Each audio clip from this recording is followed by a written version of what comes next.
মধ্যরাতে নিস্তব্ধ রাস্তায়, হাতে বোতল, চোখ লাল, পুরো দস্তুর মাদলামি করছেন একজন।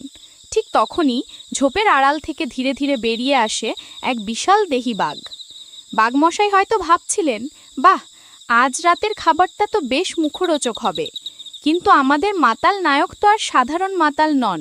বাঘ দেখে ভয়ে সিটিয়ে যাওয়া তো দূরের কথা, তিনি কিনা অত্যন্ত আত্মবিশ্বাসের সাথে মদের ঘ্রাণযুক্ত হাতটি বাঘের নাকের কাছে ধরলেন। আর মদের ঘ্রাণ পেয়ে বাঘটি উপরে লাফিয়ে উঠে ভদ্র ছেলের মতো শান্ত হয়ে যায়। এরপরই ঘটে একটি মজার অদ্ভুত ঘটনা। মাতাল লোকটি তখন বাঘের পিঠে চড়ে বসে। দেখুন তো কি কাণ্ড!